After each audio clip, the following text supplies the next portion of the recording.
अस्सलाम वालेकुम नाज़रीन। आज शाहिद खाकान अब्बासी और मुस्तफ़ा नवाज़ खोखर ने पाकिस्तान के 76 साल बुसीदा निज़ाम पर वो सवालात उठा दिए जो आज तक किसी ने नहीं उठाए थे। आइए उनकी पहले गुफ्तगू सुनते हैं और फिर इस पर बात करते हैं। अगर आपकी आज पार्टी होती क्या करते? पहली चीज क्या कर रहे होते हैं? इसमें अगर आज पार्टी होती तो अगर सियासी जमात हुकूमत होती, में लेट्स से है। असेंबली में ना भी होती, इन वाकयात में पहला ऑर्डर ऑफ द डे आपका क्या होता है एज अ पॉलिटिकल पार्टी की? क्या करना चाहिए सबसे पहले? देखिए, आज सबसे पहले ये तफरीक को खत्म करने की कोशिश करें। ये खलीज बढ़ गया है, जो इलेक्शन में जो कुछ हुआ है, ये खलीज बड़ा बढ़ गया है। अब सोसाइटी में एक तफरीक आ गई है, एक मायूसी आ गई है। अब यकीन करें, आप यहां से बाहर निकले, इस असेंबली में कोई शख्स इसको मानने को तैयार नहीं है, इस हुकूमत को मानने को तैयार नहीं है, इस इलेक्शन को मानने को तैयार नहीं है। गुस्सा आपको नहीं नजर आता बाहर लोगों में जब आप बाहर जाते हैं? वो देखिए, हम जब भी बैठते थे इलेक्शन से पहले, लोगों को कहते थे जाएं अपने वोट का हक इस्तेमाल करें, ये आपका राइट है, आपके वोट से हुकूमत बनती है, आप करेंगे। नाउ दे सेइंग सर ये क्या हुआ? नहीं, गुस्से से बात आगे चली गई, वो गुस्से से भी आगे चले। वो मायूसी में चली गई है। लोग कहते हैं सब ऐसे ही तमाशा लगा हुआ है, ये मेला है, ये सर्कस नहीं है, ये इलेक्शन नहीं है। बट मियां साहब तो बड़ी खुशी खुशी कल उन्होंने कहा, बड़ा मैं मुझे बिल्कुल समझ नहीं आया, कल भी मैं समझने की कोशिश करता था सारा दिन। मैं आपको भी सुनाना चाहता हूँ, जरा मुझे तर्जुमा कर। उर्दू की हम इम्तिहान देते थे ना, कहते हैं यार इस्लामियात के इम्तिहान में होता था, आयत का तर्जुमा और तशरीह करिए। आयत तो नहीं है, मियां साहब का एक बयान है, तर्जुमा और तशरीह करके मुझे बताएं। करो, मैं पढ़ी दसेंगे। हाँ, दसिया ना सारे पढ़िए। देखो सर, हम तो अपनी जुबान में बात कर सकते हैं। अगर हमें आप मौलाना साहब की पार्लिमानी पार्टी और मियां साहब अपने आप को इमरान खान समझ रहे हैं, उन्होंने कहा जी आप बड़ी लड़ाई लड़के यहाँ पर पहुंचे, ये कौन सी लड़ाई लड़के नून लीग के लोग आए? ये सवाल कल मेरी बहन ने भी किया था। मैं खाली समझ नहीं आई होनी चाहिए। नहीं, आपके प्रोग्राम पे मोहतरमा मेयर साहिबा ने, तो मैंने कहा था ये इलेक्शन बड़ा मुश्किल था मुस्लिम लीग के लिए, क्योंकि ना बयानिया था और ना परफॉर्मेंस थी। तो बहुत मुश्किल, एक नामुमकिन इलेक्शन था जो लड़के आए हैं।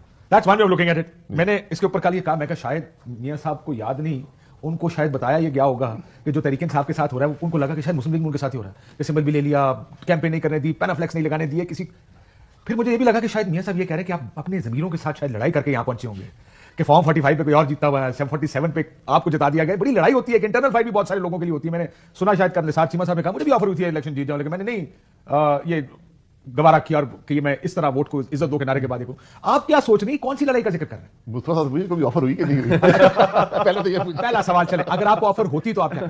तो अब अल्लाह माफ करे जी, इंसान जिस चीज के ऊपर उसका जमीर मुतमईन ना हो और उसको पता हो कि ये जो मैंडेट उसको एक कागज के जरिए दिया जा रहा है, ये सिर्फ कागज की हद तक महदूद है, इसका लोगों से कोई ताल्लुक नहीं, तो वो तो कबूल किसी सूरत भी नहीं करना चाहिए और ना ही करता। अल्लाह माफ करे, नहीं ऑफर भी ऐसी कोई नहीं हुई। आपको क्यों करनी थी? लेकिन मैंने आपके बिलबोर्ड देखे थे, उस पे जो आपने नारे लिखे हुए थे, उसके बाद किसने ऑफर करनी थी आपको? मेरे को बड़ा समझाया।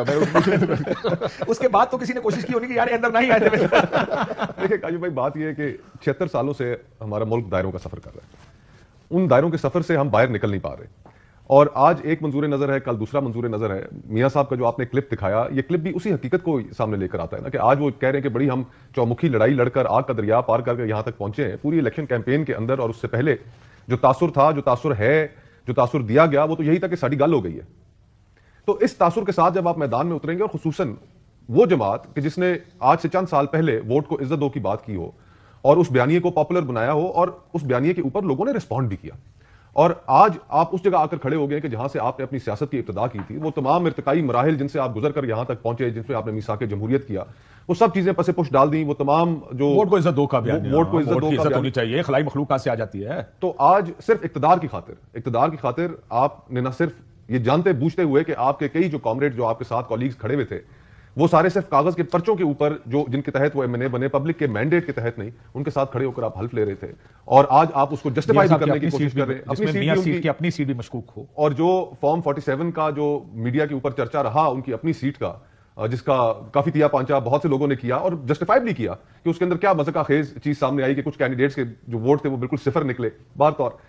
तो हम और जो मेहलब टोटल वोट्स पोल थे, वो टोटल वोट से ज्यादा निकले।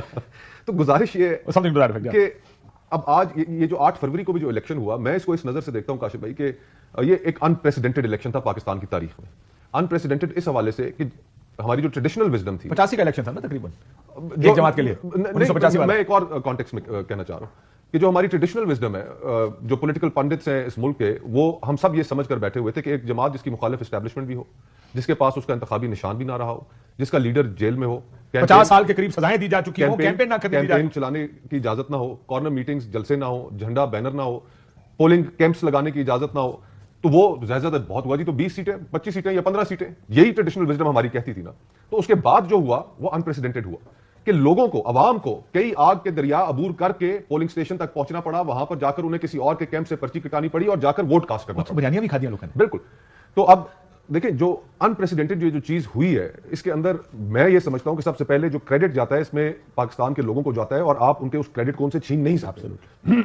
इस उनके बाहर निकलना, इस वोट करने के अमल के अंदर एक बगावत भी शामिल थी, और वो उन्होंने की है इस 76 सालों में जो निजाम इस मुल्क के अंदर चल रहा है। और मैं ये बात भी कहना जरूरी समझता हूं, मेरे ख्याल में कि जिस तरह वोट को इज्जत दो से मुस्लिम लीग नून पीछे हटी और उसके पास कोई बयानिया नहीं रहा, आज तहरीक इंसाफ जिस जगह पर खड़ी हुई है, वहां पर अगर वो भी अपने बयानिए से हटती है तो उसके पल्ले भी कुछ नहीं रहेगा। तो पाकिस्तान के लोग जिस प्रिंसिपल कॉन्ट्रडिक्शन की रेजोल्यूशन चाहते हैं, वो ये है कि यार ये मुल्क चलाना किसका काम है।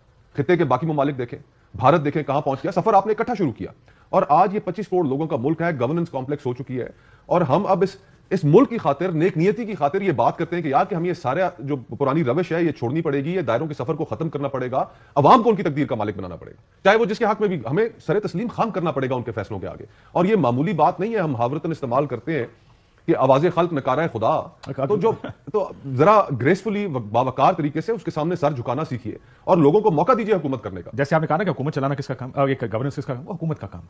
हुकूमत को मुंतखब करना किसका काम, ये लोगों का काम।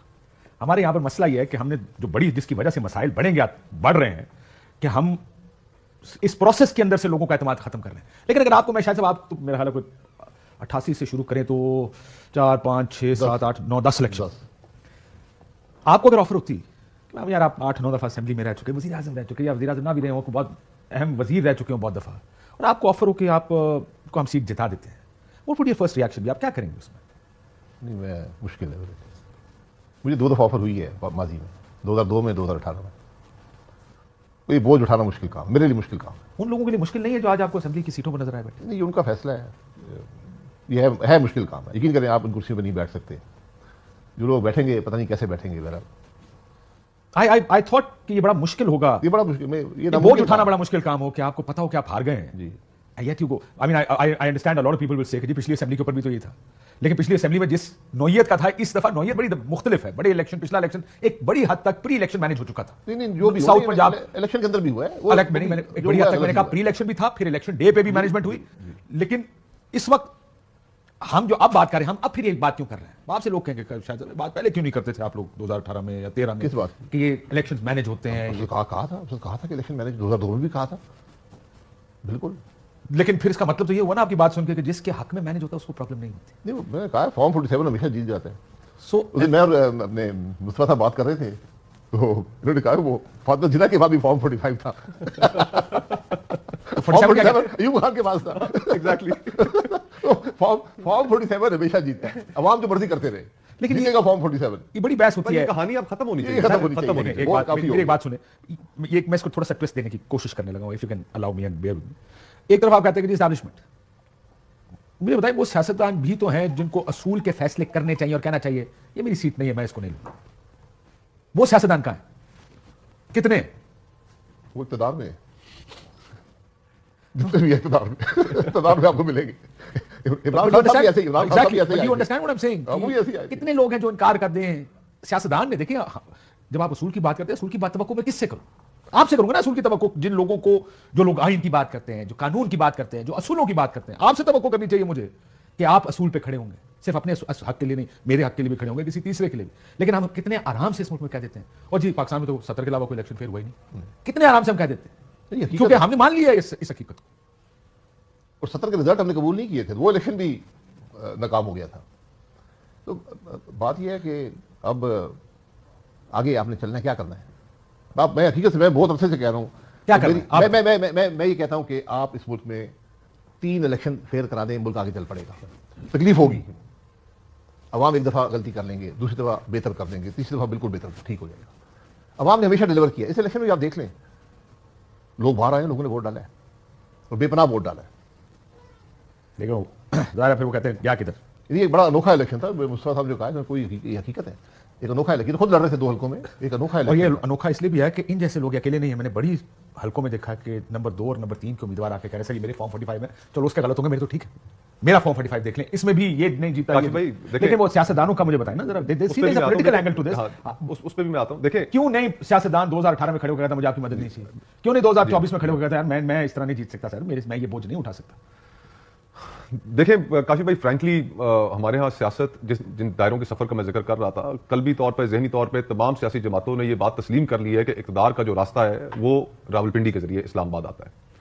जहां पर बड़ी सियासी जमातें और बड़े कायदीन जब इस बात को तस्लीम कर चुके हों तो फिर बाकी उनके पीछे चलने वाले लोगों की क्या हैसियत है? मोरालिटी नाम की कोई चीज जाती तौर पे भी नहीं है हमारे पास। देखिए अखलाकियात बहुत कम है, बहुत कम है। लोग अपनी नाज़रीन, आपने मुस्तफ़ा नवाज़ खोखर और शाहरुख खान अब्बासी की गुफ्तगू मुलाहिज़ा फरमाई, जिसमें शाहरुख खान अब्बासी फरमा रहे हैं अगर मुझे फॉर्म 47 के मुताबिक जिताते तो मैं कभी भी हल्फ ना लेता। उन्होंने कहा जिस तरह से इस बार आवाम वोट के लिए बाहर निकली है ऐसा कभी नहीं देखा। उन्होंने कहा फॉर्म 45 फातिमा जनाब के पास भी था और फॉर्म 47 जनरल अयूब के पास भी था, लेकिन फॉर्म 47 वाले को फोकियत दी गई और फॉर्म 45 वाले को हरवा दिया गया।